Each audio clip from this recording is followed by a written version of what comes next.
जयद्रथं च कर्णं तथान्यानपि योधवीरान् मया हतांस्त्वं जहिमा व्यथिष्ठा युध्यस्व जेतासि रणे सपत्नान् युध्यस्व जेतासि रणे सपत्नान्।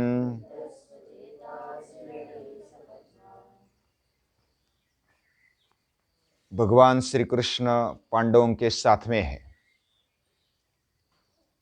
और ये महाभारत का युद्ध बड़ा भयानक है।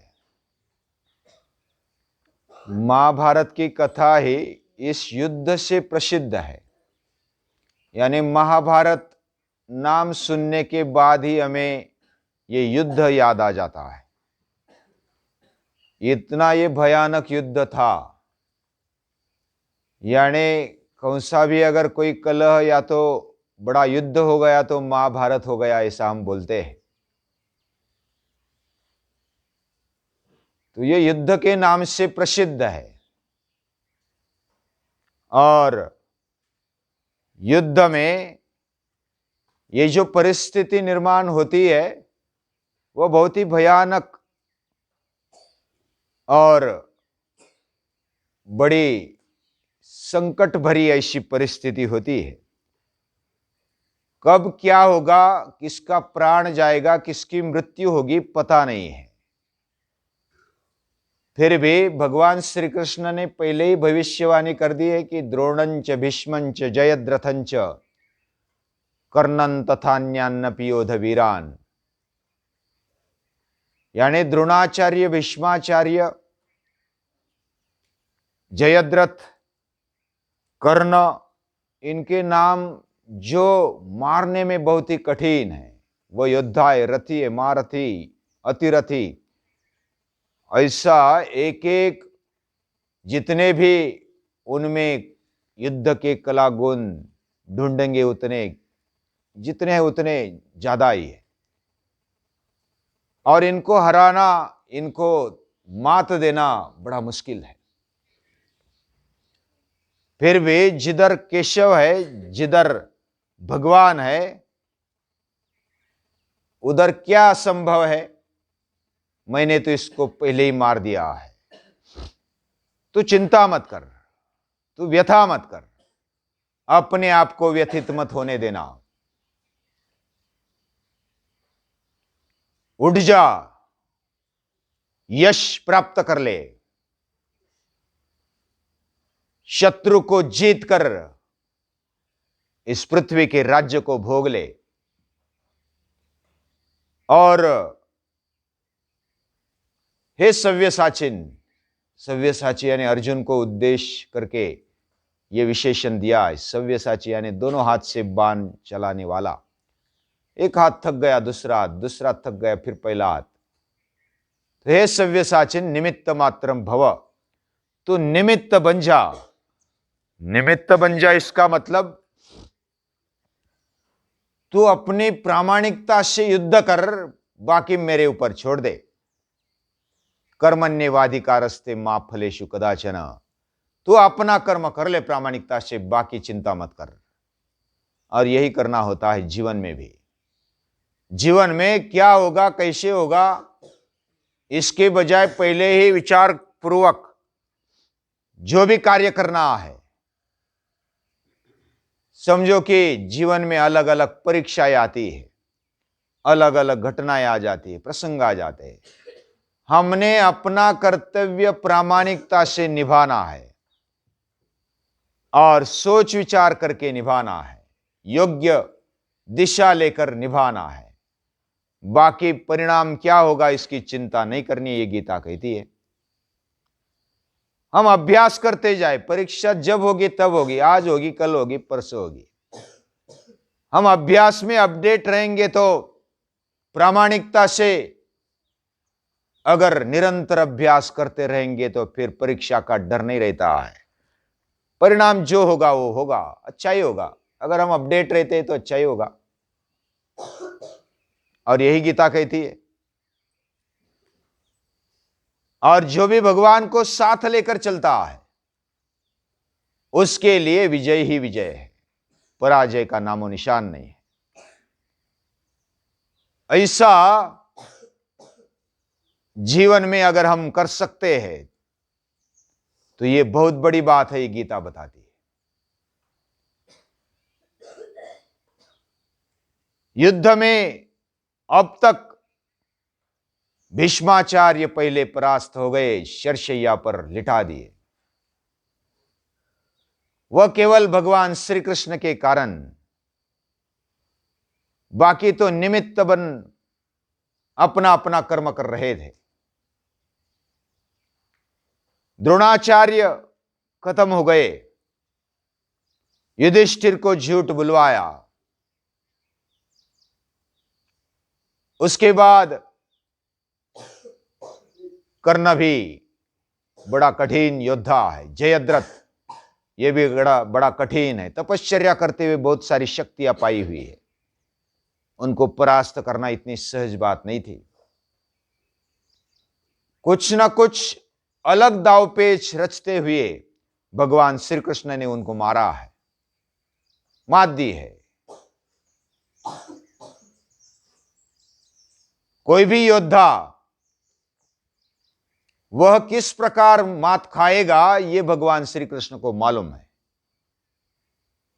और उसी दावपेच के साथ वो आगे चलते हैं।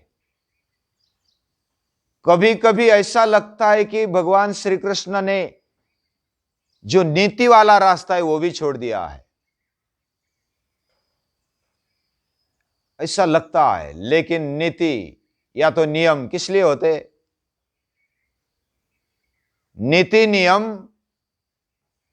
अगर धर्म को खड़ा करने की ताकत नियम में नहीं है तो नियम को बदल डालो। नीति को खड़ा करने की ताकत, धर्म को खड़ा करने की ताकत नियम में नहीं है तो नियम भी बदल डालो। वही नियम हो सकता है जो धर्म को, जो मानव्य को खड़ा कर सकता है। यही नियम के मुताबिक भगवान श्री कृष्ण अपने जीवन में चल रहे हैं। उन्होंने बहुत बार झूठ भी बोला, ऐसा लगता है। प्रतिज्ञा की मैं शस्त्र नहीं उठाऊंगा और शस्त्र उठाया, यानी बोलने का और करने का तालमेल नहीं है ऐसा दिखता है। लेकिन जो साध्य करना है, और वो भी स्वार्थ के लिए नहीं है, यह संस्कृति को खड़ा करने के लिए, धर्म को संस्थापना देने के लिए, उसकी ठीक तरह से संस्थापना करने के लिए, यह बात भगवान श्री कृष्ण अपनाते अपने जीवन में। इसलिए भगवान श्री कृष्ण को समझना बड़ा मुश्किल है। युद्ध चल रहा है, भीष्माचार्य, द्रोणाचार्य, जयद्रथ आदि बड़े बड़े योद्धा खत्म हो गए। कर्ण भी डटकर खड़ा हो गया है और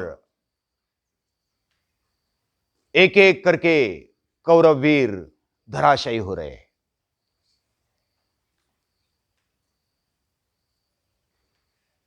इसके बाद यानी जब एक एक करके भीमसेन ने कौरव सेना का नाश, अर्जुन तथा अन्य वीरों ने, सात्यकी तथा जो भी धृष्टद्युम्न सेनापति है, उन्होंने जो धड़ाका लगाया है, उधर भी कौरव सेना में भी जो भी संवार कर रहे हैं वो भी बहुत ही यानी अभूतपूर्व ऐसा विनाश उधर हुआ है। और एक एक करके खत्म होने जा रहे, होते जा रहे। कर्ण बड़ी त्वेष से लड़ रहा है, उसके पास से अमोघ जो शक्ति थी वो खत्म हो गई घटोत्कच को मारने के लिए। उसके बाद वह स्वयं अपने आप को संभालते हुए शल्य को सारथी बना दिया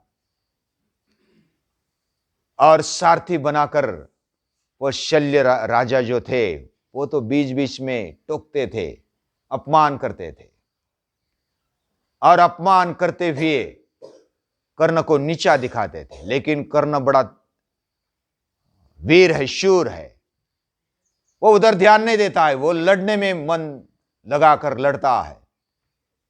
फिर भी बीच बीच में उसको खींचने की या तो उसका अपमान करने का चांस शल्य छोड़ता नहीं है। तो इस प्रकार युद्ध चलता है। इधर भीमसेन एक एक करके कौरव सेना को, दुर्योधन के भाइयों को खत्म कर रहा है। और आज दुशासन की बारी है। दुशासन भी बड़े त्वेष से भीमसेन को खत्म करने के लिए आगे आया है।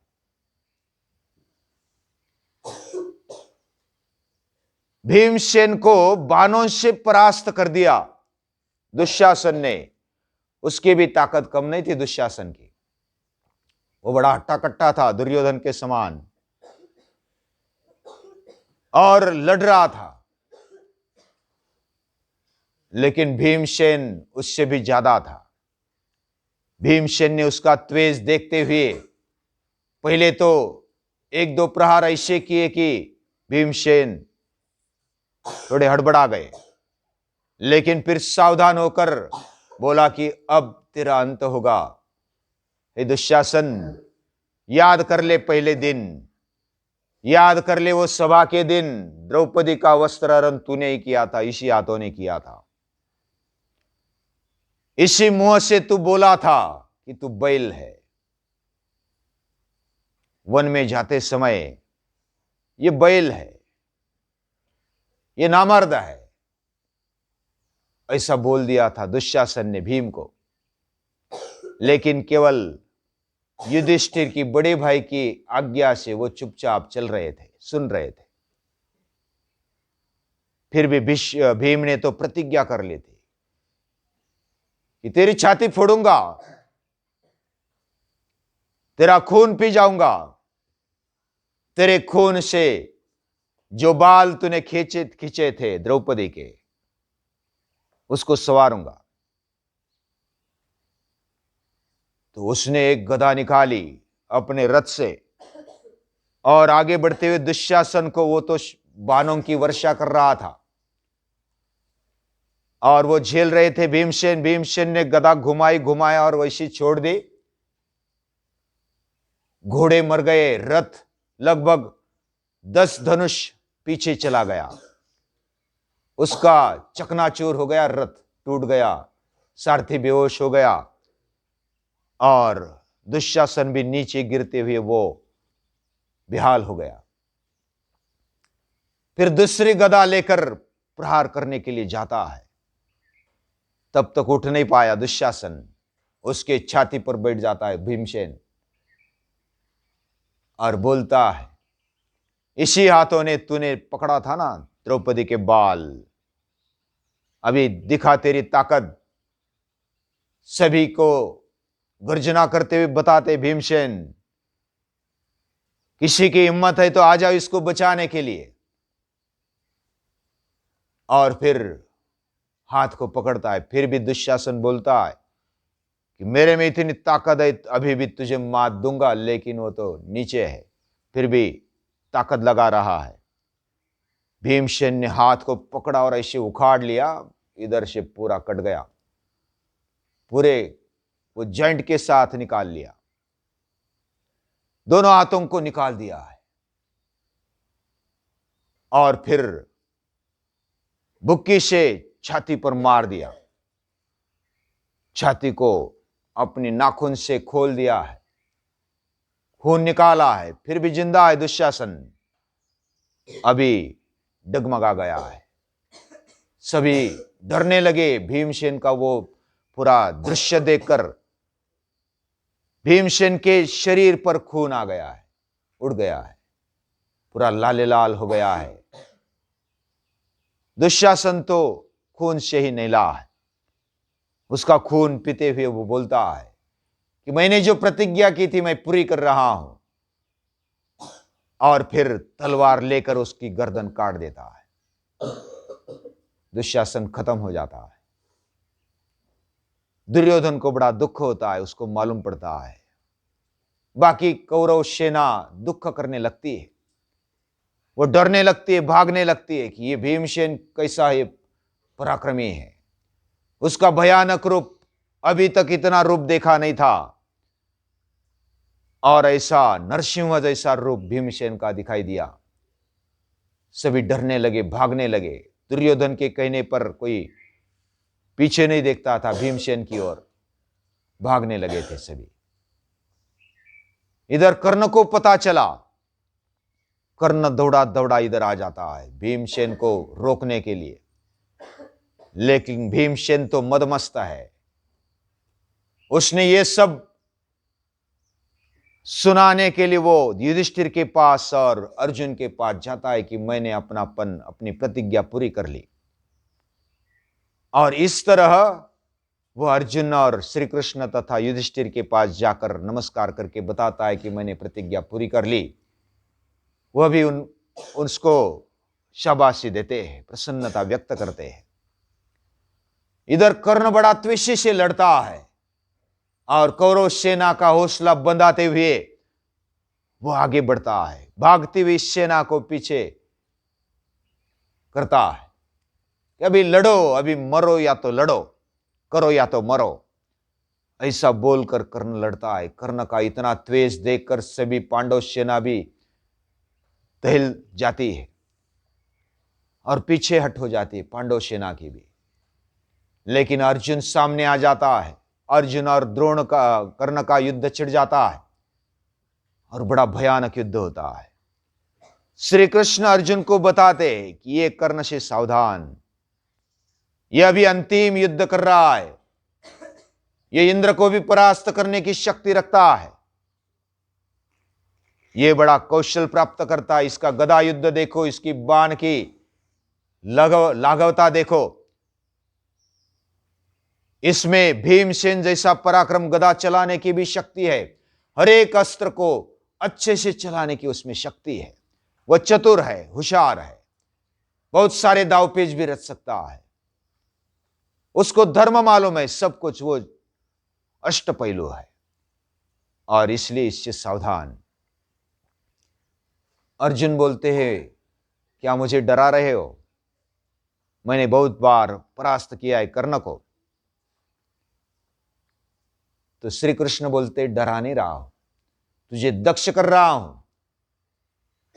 तो कर्ण इतना लड़ता है, ये संधि देखकर, ये चांस देखकर, अश्वसेन नाम का एक नाग जो खांडव वन के समय भाग निकला था, अपनी माता के पेट में घुसकर भाग निकला था। माता गरोदर थी और उसके पेट में वह दूर चला गया था और वो कांटा निकालने के लिए वो आया था, इस अर्जुन को छोड़ूंगा नहीं। तो वो बाण बनकर तुनीर में आ गया अर्जुन, कर्ण के, और वो नागबाण कर्ण को भी लगा कि ये तो पीछे नहीं हट रहा है अर्जुन, उसको नागबाण से परास्त कर देता हो। तो नागबाण चला लेता है तो बाद में पता चलता है कर्ण को, ये तो अश्वसेन इसमें बैठा है।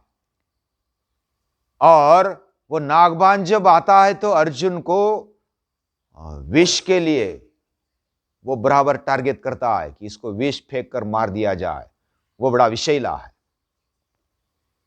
और वो विष अपने में बहुत सारे दिनों से इकट्ठा करके जमा करके लाया है और अभी अर्जुन को मारेगा। तो श्री कृष्ण बराबर उसको चकमा देता है और वो अश्वसेन फिर बोलता है अर्जुन को कि इसको मार दे, ये अश्वसेन है, ये नाग है, इसको टुकड़े कर दे। 6 बाण मारे और 6 बाणों से उसके 6 टुकड़े कर दिए और बच गया, अर्जुन बच गया। और कर्ण ने डांटा उस नाग को, क्या मुझे तो कम समझता है, मुझे पूछ लिया होता तो अच्छा होता, ऐसा छुप छुप कर लड़ता ये अच्छी बात नहीं है। मुझे तेरा सहाय नहीं चाहिए, मैं मेरे दम पर अर्जुन को मारना चाहता हूं। उसको भी अभिमान है, अहंकार है कि मैं अर्जुन को मारूंगा। तो वह द्वेष से लड़ता है और ऐसा लड़ता है अर्जुन को एक बार मूर्छा आ जाती है। तब अर्जुन फिर उठता है और फिर ऐसे विषैले बाण छोड़ता है, अलग अलग अस्त्र शस्त्र से संपन्न बहुत सारे आयुध छोड़ता है, और कर्ण को भी मूर्छा आ जाती है। कर्ण को मूर्छा आ गई, उसका चाक, उसके रथ का पहिया धस जाता है जमीन में, क्योंकि नीचे कीचड़ हुआ है। कीचड़ कैसा? जो लोग सैनिक मारे गए उनके लहू से कीचड़ बन गया है, और उस कीचड़ में उसका पहिया धसा, उसके रथ का पहिया, और वो निकालने के लिए प्रयास कर रहा है। सारथी को बोल रहा है, सारथी को वो निकालने में जरा कठिनाई हो रही, तो खुद नीचे आ गया है और उस पहिए को निकाल रहा है। अर्जुन को बोलता है कि रुक जा, मैं पहिया निकालता हूं, बाद में युद्ध कर ले। लेकिन श्री कृष्ण बोलते अभी रुकना मत, अभी तेरा बाण चला। फिर अर्धचंद्र वाला बाण एक बड़ा अभिमंत्रित करते हुए वो छोड़ देता है। उस समय कर्ण भी बोलता है कि यह धर्म नहीं है, यह अधर्म से मुझे मारा जा रहा है, यह अच्छा नहीं। फिर कृष्ण बोलते हैं, फेडी वस्त्र सतीचे जेव्हा उघडे करावया अंग, तेव्हा कोठे गेला होता राधा सुता तुझा धर्म। एक एक करके उसके पाप गिनाता है। वस्त्रहरण कर रहे थे द्रौपदी का, तब तेरा धर्म किधर गया था? जब दुष्कर्म को प्रेरणा देकर दुर्योधन को और दुशासन को प्रेरित कर रहा था, तब तेरा धर्म किधर गया था? ऐसा एक एक करके कृष्ण बताते हैं। अब धर्म की बात तेरे मुंह से शोभा नहीं देती, अभी तैयार हो जा मरने के लिए। तो उस समय जो बाण छोड़ा हुआ होता है वो बराबर कर्ण के सिर को काट लेता है, और कर्ण धराशयी हो जाते, बड़ा योद्धा धराशयी हो जाता है। कृष्ण बोलते हैं कि ये शूरवीर, ये बड़ा योद्धा है, अष्टपैलू है, और इसको नमस्कार कर ले। अर्जुन को बोल देते हैं, अर्जुन भी नमस्कार करता है, वो बड़ा उदार हृदय वाला है। तो इस प्रकार कर्ण का अंत हो गया। कर्ण का अंत होने के बाद सभी और बधाइयां देते हैं। पांडव पक्ष में थोड़ा हर्ष छा जाता है, प्रसन्नता छा जाती है। इधर दुर्योधन के पक्ष में हाहाकार मच जाता है। शल्य उसका धैर्य बंधाता है, और अश्वत्थामा एक अलग विचार करने लगता है कि एक एक करके वीर चले जाते हैं, जो जिताने वाले हैं ऐसे ही मारे जा रहे। और अश्वत्थामा एक विचार देता है कि अभी संधि कर ले, अभी भी समय है, तू जिंदा है। दुर्योधन को बोलता है, तेरे सब भाई लगभग मर गए और बाकी थोड़े बचे हैं, अभी इसको बचा ले। अभी भी वो संधि करने के लिए तैयार होंगे, पांडव मन के अच्छे हैं। लेकिन दुर्योधन मानता नहीं। वो बोलता है कि इतने वीरों को मैंने मरवाया, अभी मैं जीने के लिए संधि कर लो, ये मुझे शोभा नहीं देता। वो वीर है, शूर है, वो भी एक अलग विचार होता है। लेकिन अश्वत्थामा के कहने पर भी दुर्योधन मानता नहीं, और आगे युद्ध चलता है। क्या क्या चलता है, कैसे चलता है, वो आगे देखेंगे। आज के लिए इतना ही।